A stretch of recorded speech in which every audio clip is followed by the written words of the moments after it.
everyone. Here we are talking about our BEd first year teaching subject, that is teaching of English.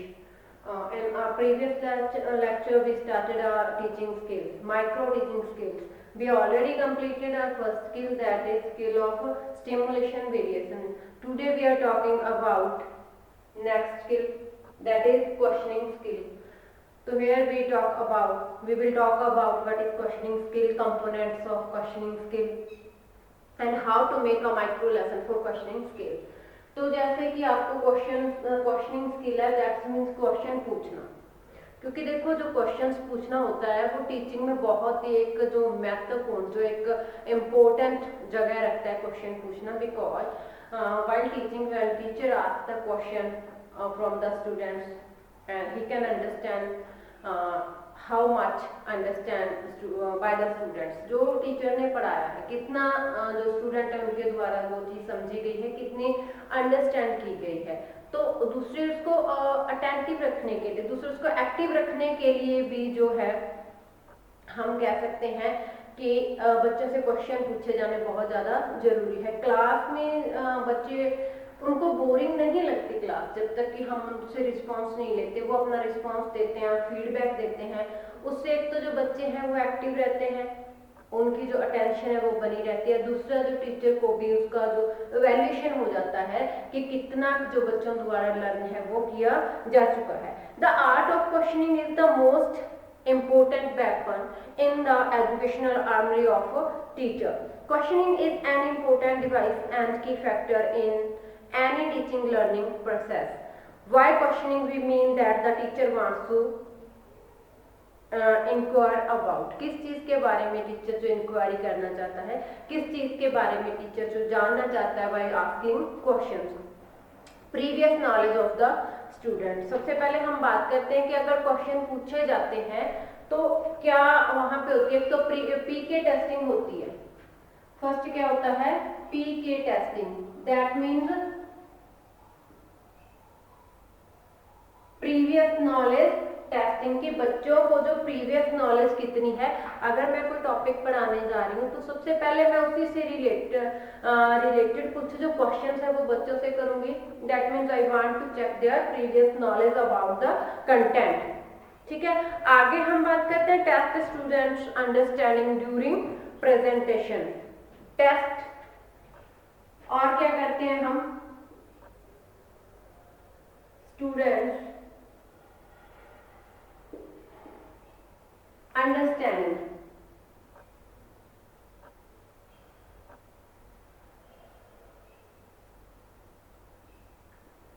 during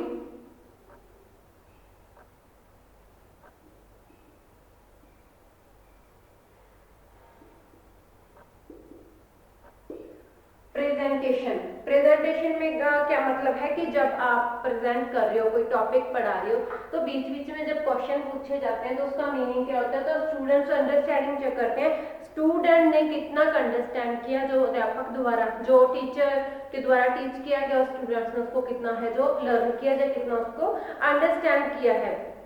आगे हम बात करेंगे recapitulate the active lesson learned in the class. Recapitulate,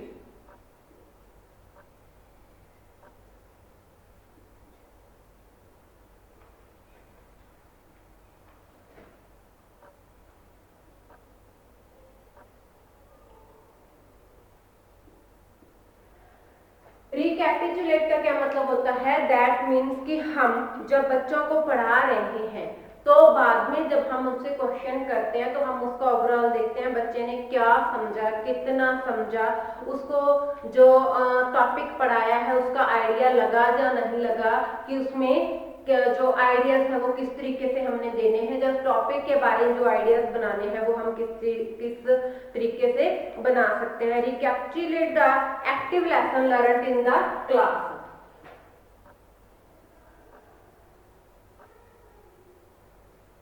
active lesson learned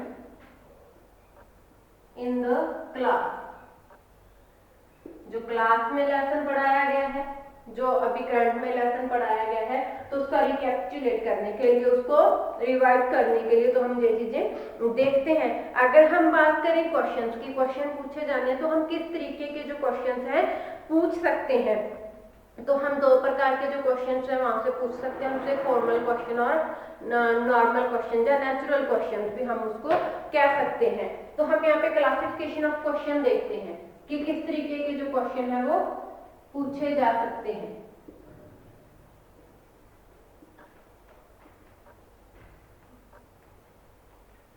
classification of questions, तो इसमें two types के जो question हो सकते हैं, एक होता है फॉर्मल क्वेश्चन, दूसरा होता है नॉर्मल क्वेश्चन।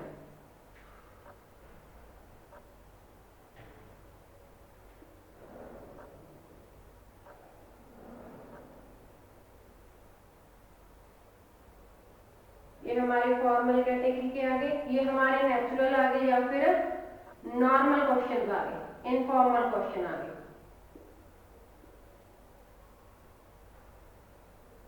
क्वेश्चंस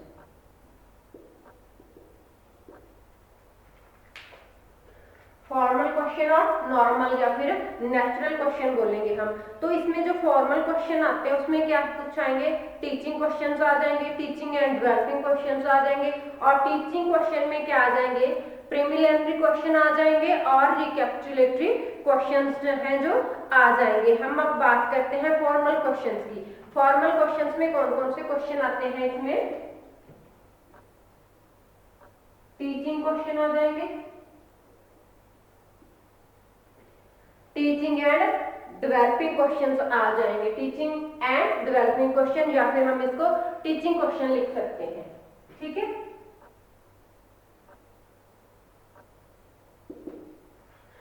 तो what is the teaching question? Teaching questions होते क्या हैं? Teaching question while teaching process, जब आपकी टीचिंग प्रोसेस चल रही है, these questions are asked in the process of teaching. जब आपकी टीचिंग चल रही है, व्हाइल टीचिंग प्रोसेस के दौरान जो टीचिंग क्वेश्चंस है वो पूछे जा सकते हैं। टीचिंग क्वेश्चंस जो दो तरीके के होते हैं, प्रीलिमिनरी क्वेश्चन और रिकैपिचुलेटरी क्वेश्चंस। तो ये कौन कौन से तरीके के होते हैं? फर्स्ट है जो इसका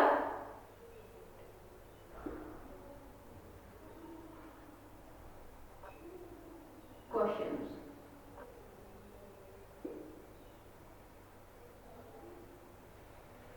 प्रीलिमिनरी क्वेश्चंस जो होते हैं वो क्या होते हैं?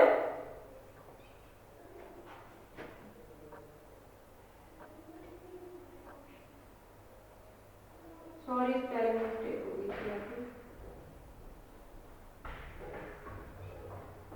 प्रीलिमिनरी क्वेश्चंस जो होते हैं वो क्वेश्चन क्या होते हैं? This question are asked at the beginning of the lesson. जब भी लेसन पढ़ाना स्टार्ट करते हैं तो ये क्वेश्चन पूछे जाते हैं। दैट मींस पीके टेस्टिंग हो रही है, वहां पे बच्चों के प्रीवियस नॉलेज को चेक करने के लिए जो प्रीलिमिनरी क्वेश्चंस होते हैं वो पूछे जाते हैं। आगे हम बात करेंगे रिकैपिचुलेटरी क्वेश्चन। रिकैपिचुलेटरी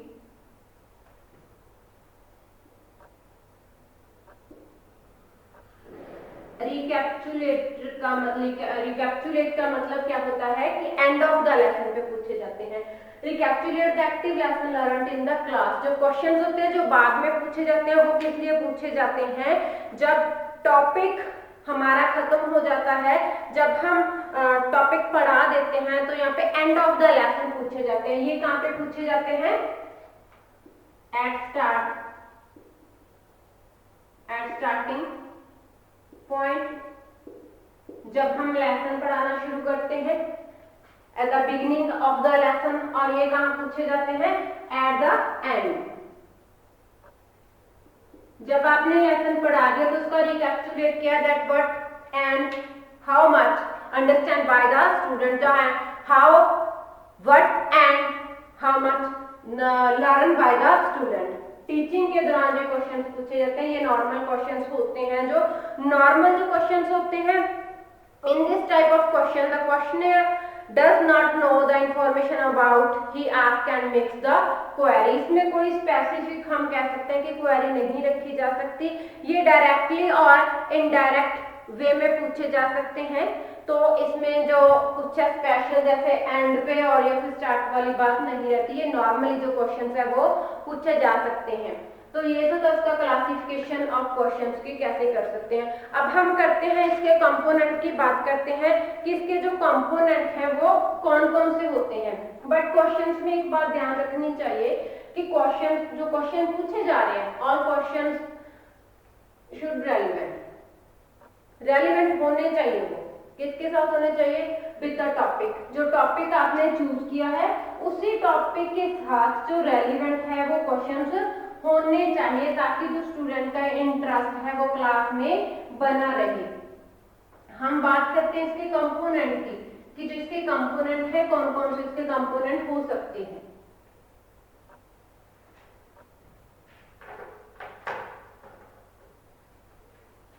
जो क्वेश्चनिंग स्किल है इसके कंपोनेंट की बात करेंगे हम। कंपोनेंट ऑफ क्वेश्चनिंग स्किल, सबसे पहले हम बात करते हैं जो इसका फर्स्ट कंपोनेंट है वो है प्रॉम्प्टिंग। फर्स्ट अगर हम जाएं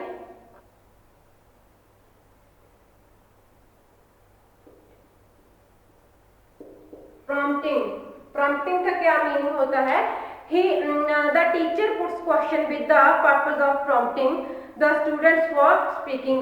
जब स्टूडेंट इस तरीके का जो कंपोनेंट आता है तो टीचर क्वेश्चंस पुट करता है ताकि जो स्टूडेंट है वो वहां पे कोई रिस्पॉन्स दे, उन्हें शीघ्रता से बोलने के लिए प्रेरित करने के लिए ये कंपोनेंट होता है, प्रॉम्प्टिंग होती है। Here the question serve the purpose of cues and hints. जो क्वेश्चन होते हैं उसमें क्यूज और जो हिंट्स हैं वो दिए जा सकते हैं, तो उनको थोड़ा मतलब जल्दी ही आंसर देने के लिए जो कंपोनेंट है वो ये होता है। आगे हम बात करते हैं सीकिंग फर्दर इंफॉर्मेशन। इसका जो सेकंड कंपोनेंट है वो है सीकिंग फर्दर इंफॉर्मेशन।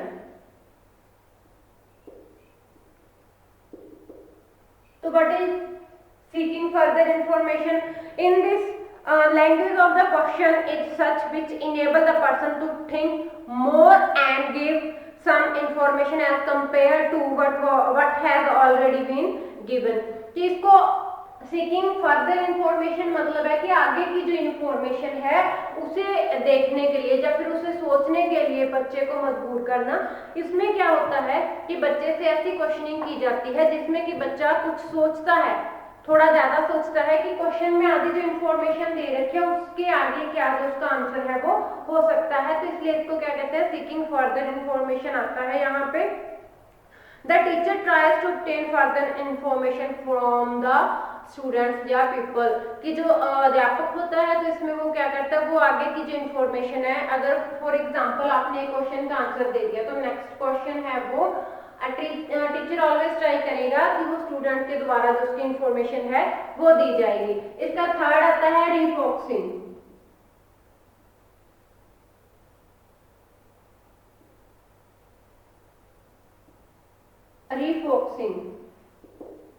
फोक्सिंग करना। रीफोक्सिंग का क्या मतलब है?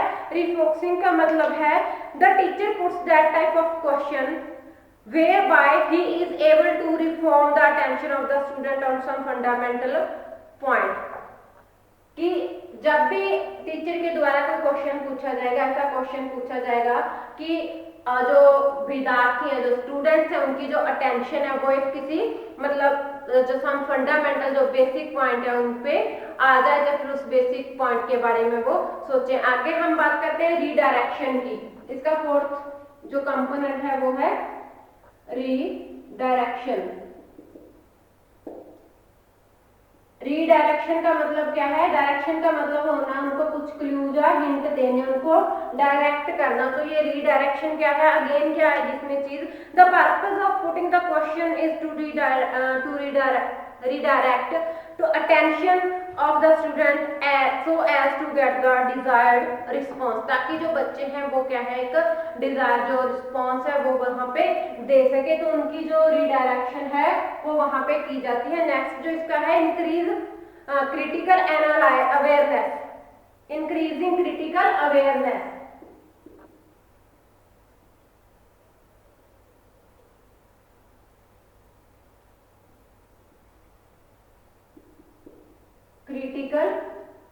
Awareness.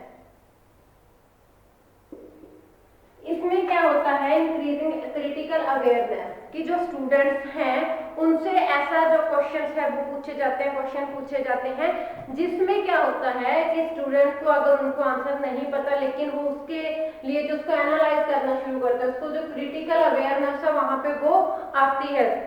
Another purpose of putting question is to increase the critical awareness among the students. The teacher asks question starting with how and why. तो यहाँ पे क्वेश्चंस हैं वो कहाँ से पूछे जाएंगे, यहाँ पे WH फैमिली से जो क्वेश्चन है वो पूछे जाते हैं। That what, why, how, when, इस तरीके के जो क्वेश्चंस हैं वो वहां पे पूछे जाते हैं। जो WH फैमिली से हैं तो इस फैमिली से क्वेश्चन पूछे जाते हैं।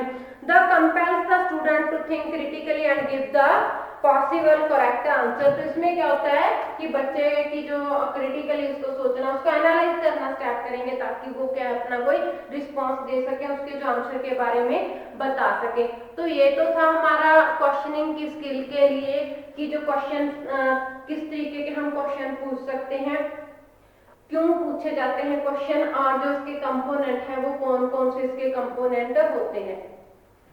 अब हम बात करते हैं इसके माइक्रो लेसन की, कि जो माइक्रो लेसन है उसका हम कैसे माइक्रो लेसन बना सकते हैं क्वेश्चनिंग स्किल के लिए, क्योंकि विदाउट प्लानिंग आप कोई भी टॉपिक है जो अच्छे से नहीं करवा सकते।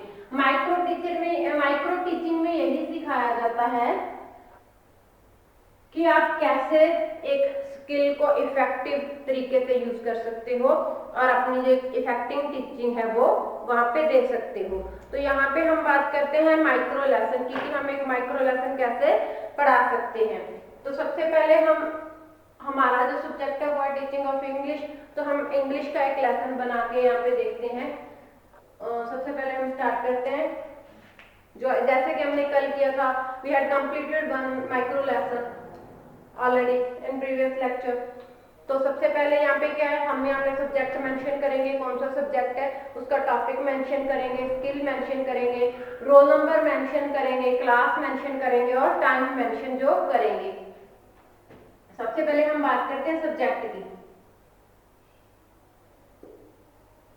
सब्जेक्ट कौन सा है हमारा, दैट इज इंग्लिश। टॉपिक कोई सा भी टॉपिक ले लो, हम टॉपिक लेते हैं पंक्चुएशन।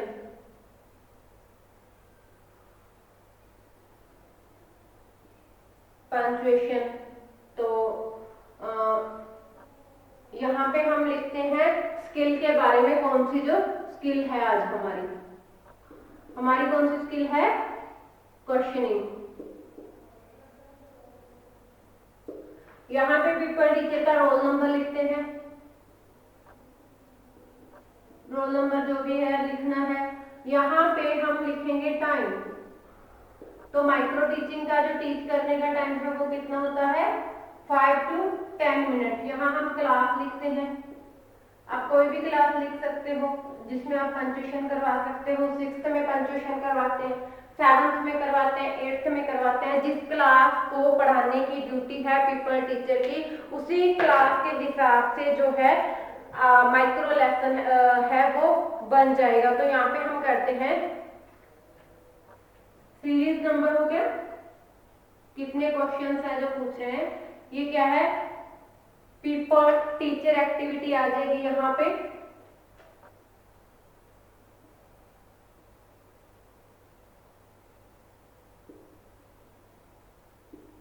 पीपल टीचर एक्टिविटी है यहाँ पे आगे स्टूडेंट एक्टिविटी आ जाएगी, student activity. And then component, कौन सा जो कंपोनेंट है वो यूज हो रहा है वहां पर।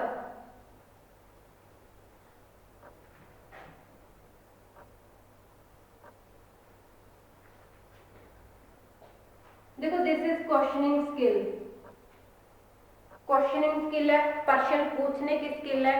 तो इसमें क्या होगा, जो पीपल टीचर की एक्टिविटी होगी, जो टीचर की एक्टिविटी है वो क्या होगी, क्वेश्चन पूछने की होगी स्टूडेंट से। स्टूडेंट रिस्पॉन्स करेंगे यस और नो में, या फिर उसका आंसर देंगे। दैट कौन सा कंपोनेंट है वो यूज होता है।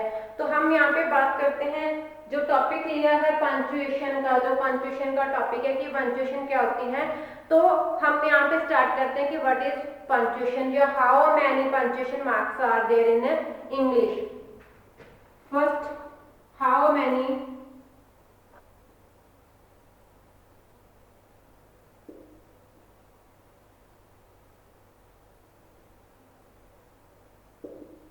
marks are there in English? It is a question about punctuation. How many punctuation marks in English?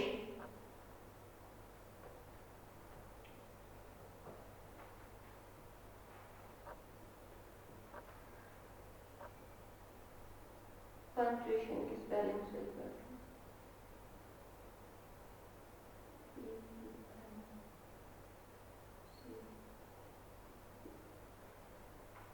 Punctuation marks are there in English. अब रिस्पॉन्स देना है स्टूडेंट्स ने, 5 का, 6 का, 7 का, जो भी है। तो स्टूडेंट एक्टिविटी पे आते हैं। स्टूडेंट ने जो भी रिस्पॉन्स दिया, there are 6 punctuation marks in English. There are 6 punctuation marks in English. Student ने 6 punctuation बोला and after that there is pin drop silence. 6 marks बोल के सारे स्टूडेंट चुप हो गए, वहां पे एकदम शांति है। एंड फिर कर क्या रहे हैं, they are seeking for further information. Component कौन सा है, उनका रिस्पॉन्स आ गया, but they are not sure about the answer. तो वहां पे क्या है, वो सीकिंग फर्दर इंफॉर्मेशन, वो वेट कर रहे हैं कि टीचर इसका आंसर यस और नो में देते हैं कि सही है या गलत। तो वहां पे क्या है, सीकिंग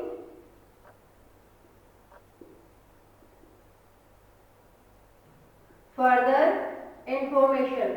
तो यहाँ पे सीकिंग फर्दर इंफॉर्मेशन हो रही है। आंसर देने के बाद there is pin drop silence in the class, they are waiting for teacher's answer, that teacher's answer is an no or yes, कि वहां पे टीचर का आंसर है वो यस में है और नो में है। अगर आंसर सही है तो वेल, अगर गलत है तो उसका आंसर है वो क्या होना चाहिए। आगे सेकंड क्वेश्चन है, name some punctuation marks. Second आ गया हमारा, name some punctuation marks.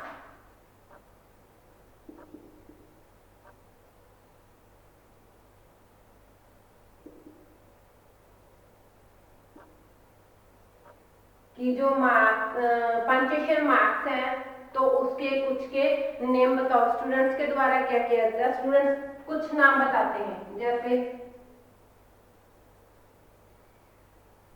Full stop, comma, semicolon, colon, inverted comma, और जो भी है hyphen, exclamation.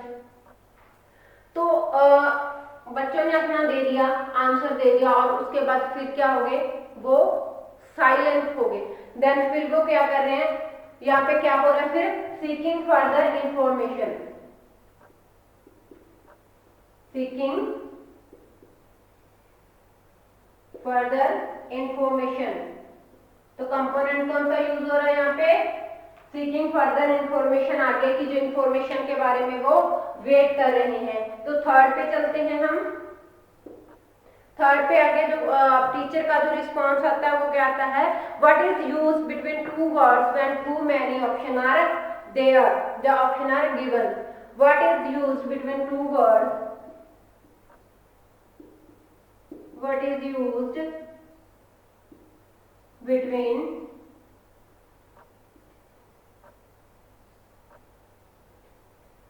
two words when many options are given।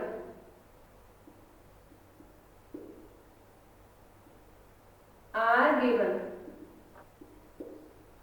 तो कौन सा जो पंक्चुएशन मार्क्स है वो यूज होता है जब कई जो वर्ड्स हैं वो दिए रहते हैं। तो वहां पे क्या होता है, यहाँ पे स्टूडेंट को नहीं पता नो रिस्पॉन्स आ रहा है, नो रिस्पॉन्स, ठीक है, बट स्टूडेंट नो रिस्पॉन्स है, देन वो क्या कर रहे हैं, उन्हें पता नहीं है बट वो क्या कर रहे हैं, यहाँ पे कंपोनेंट कौन सा है, इंक्रीजिंग क्रिटिकल अवेयरनेस, क्योंकि वो बच्चे सोच रहे हैं, उस चीज को एनालाइज कर रहे हैं।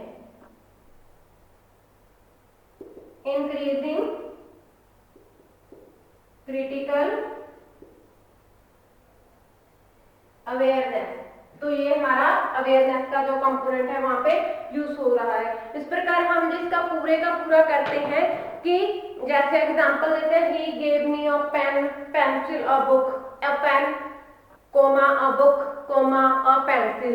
तो टीचर द्वारा बताया जाएगा, तो फिर स्टूडेंट यहाँ पे बताएंगे कि एग्जांपल के बाद कि वहां पे क्या होगा, कोमा है वो यूज होगा, तो यहाँ पे उसको रीडायरेक्ट किया जाएगा, रीडायरेक्शन का यहाँ पे जो कंपोनेंट है वो यूज होगा। तो ये था हमारा माइक्रो लेसन। तो इसका हम पूरा माइक्रो लेसन आगे तक बना सकते हैं, जितने भी क्वेश्चन वहां से रेज होते हैं उसका अलग अलग कोमा का यूज कहाँ होता है, use of comma, use of semicolon, use of inverted comma, use of sign of exclamation. तो ये सारी चीजें हैं, हम वन बाय वन क्वेश्चन करके इसको चीज को समझाते जाएंगे। और एट द एंड इसका रेटिंग होता है, इसका जो ऑब्जर्वेशन शेड्यूल है वो कैसे होगा, वो जितने हमने कंपोनेंट किए थे, जो हमारे कंपोनेंट किए हैं हमने, इसमें करेंगे जो क्वेश्चन पूछे गए हैं कि वो ग्रामेटिकल सही है, उनमें कोई एरर तो नहीं है, रेपिटेशंस तो नहीं है। तो क्वेश्चंस के रिगार्डिंग जितने भी पॉइंट बनेंगे, जैसे first point grammatical correction, second relevant question, third specific question, fourth question with proper speed and pause, fifth question with proper voice, sixth no unnecessary repeated question, seventh no repeated response to the questions, eighth sufficient number of questions। तो हम इसको rating करेंगे कि इनमें से कौन सी चीज है वो बहुत सही जा रही थी, कौन सी चीज रिपीट हो रही थी, कौन से जो क्वेश्चंस हैं जो ग्रामेटिकल सही थे या नहीं थे। इन सभी कंपोनेंट को हम 1 to लेकर 6 तक इनकी रेटिंग करेंगे। अगर सब कुछ सही चल रहा है, ग्रामेटिकल एरर नहीं है, तो हम उसको एक्सलेंट टिक कर सकते हैं, हम उसको वेरी गुड का जो रिस्पॉन्स है वो दे सकते हैं। तो हर एक जो कंपोनेंट है उसके लिए हम उसका 1 to 6 वो करके लिख सकते हैं। उसके बाद जिस हमें लगता है कि वो कहाँ डिजर्व करता है कंपोनेंट, तो हम उसी को वहाँ पे रेट कर देंगे। तो ये था हमारा आज का जो लेक्चर था अबाउट क्वेश्चनिंग स्किल। तो इसमें हमने क्वेश्चनिंग स्किल की उसका माइक्रो लेसन किया। तो आज का लेक्चर हमारा यहीं पे खत्म हो रहा है। नेक्स्ट लेक्चर में हम नेक्स्ट टॉपिक करेंगे, दैट मीन्स नेक्स्ट जो स्किल है वो करेंगे। तो आज के लिए इतना ही। Thank you, have a nice day.